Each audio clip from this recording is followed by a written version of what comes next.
Hey, everybody. So I have an incredible guest with me today. He's a good friend. We've known each other for some time. He has such an incredible background that I can't even I don't even know where to start. So my friend, Steve Cooper, please introduce yourself to the listeners and tell us all these great things that you've done. Hey, Francesca. First of all, thanks for having me on. I'm Steve Cooper. My day job is I'm a director of business development for VoIP Doctors, which is a telecom communications company. I've only been with them for a few months. Before that, I was with Coit Cleaning Restoration as their business development manager. But before that, my past includes I was a touring stand-up comedian for 5 years. I was a hand model. My hands have been on Westworld and NCIS. No way. Yep. I've been on the Ellen Show twice, once playing one of Huey Lewis's band members and once playing Matt Lauer's Top of His Head. And I've been on TV. I've been in a really, really, really bad movie. I wrote a cookbook called Stop the Salt that I make about $4 a month off of. So it's a really good plan there. Yeah. I've written a play that ran in Hollywood. I've optioned a screenplay. And I have a podcast, Cooper Talk, which I've done 890 episodes where I interview a lot of 80s music icons, a lot of Oscar, Emmy, and Golden Globe nominated and winning performers. Wow. So rich in the experience that you have, Steve. And I love it because so you were West Coast and you came back to the East Coast. And yes, you run an incredible podcast. And you also have a networking Zoom that you have brought to life where you bring a lot of people together.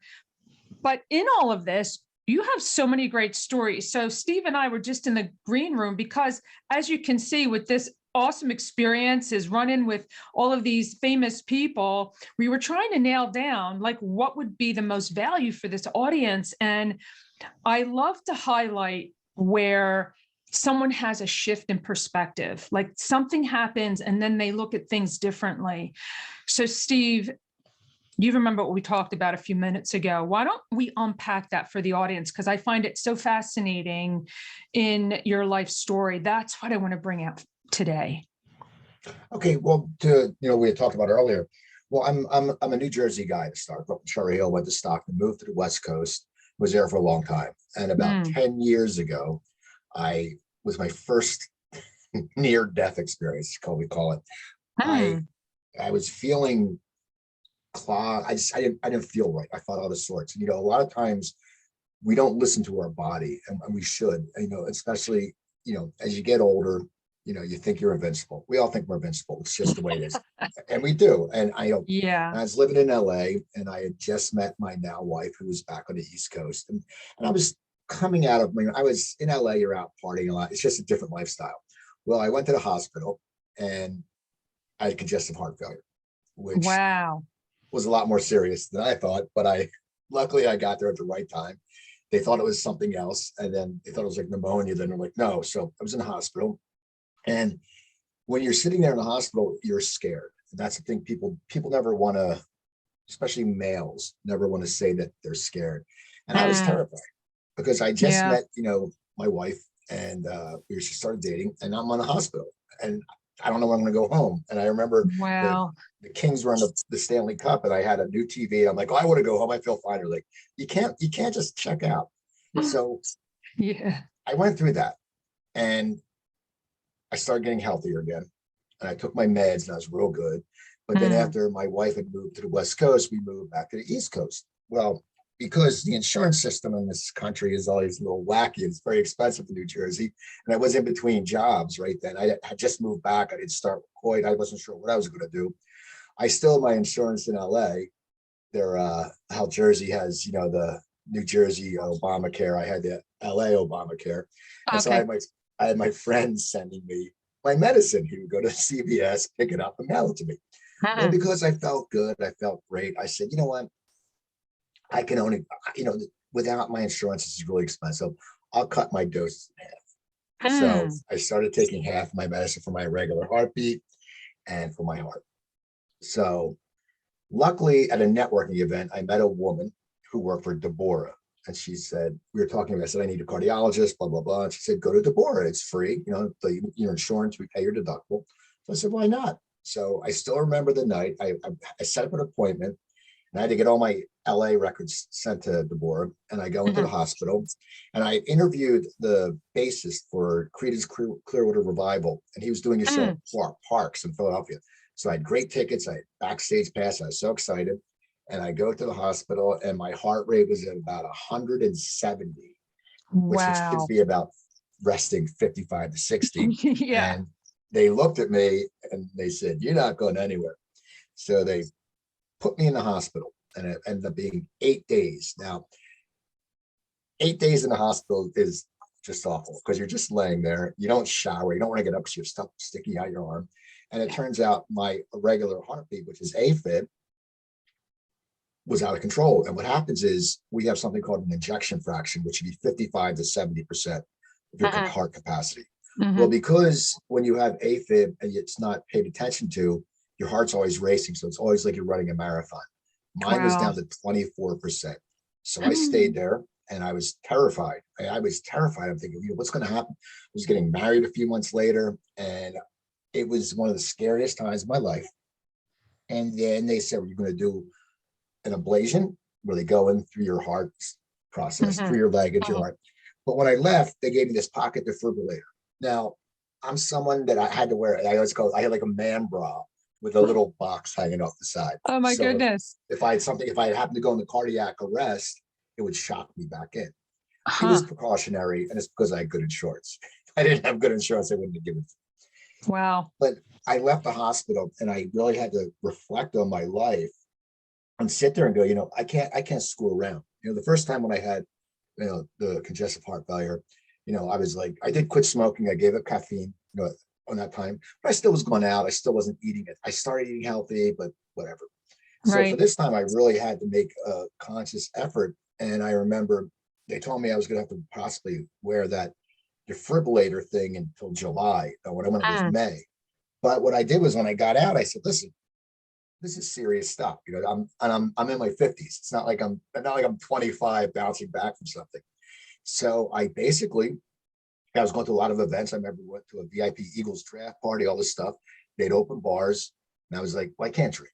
I mean, I love drinking, but you look like an ass if you're sitting there ordering a whiskey and put a pocket defibrillator in the bar. It's just something, right. It doesn't look good. Doesn't look good.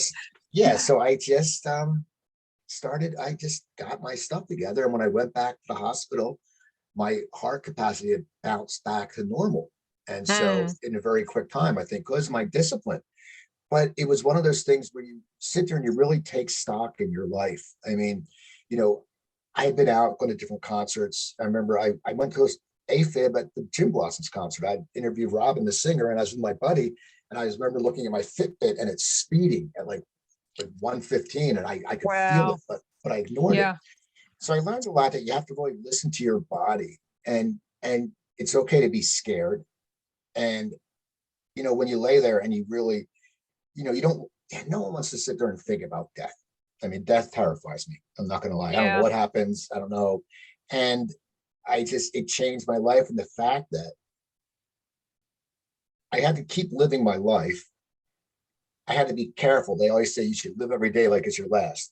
Right. Well, no, you should live every day like it's your last if you're sensible. You're not going to sit there and be like, oh, I'm going to drive a car 95 miles per hour everywhere.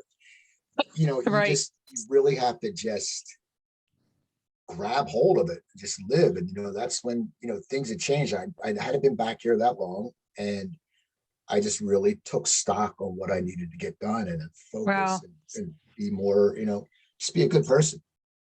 Steve, I love this story for so many reasons, because, it's the stress of life, and however it might happen, we're forced into reprioritizing. And it gave you this shift in perspective, which is lovely, in that every day you think of how grateful you are for your health.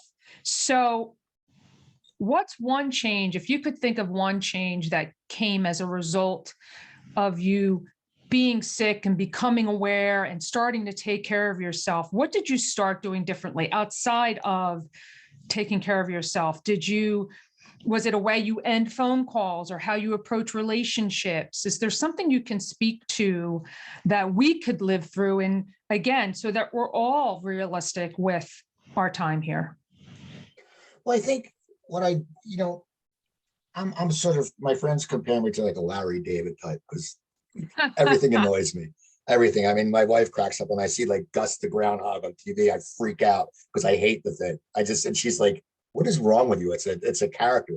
So I still get that way, but I don't get irritated as much at things. I found out, you know what?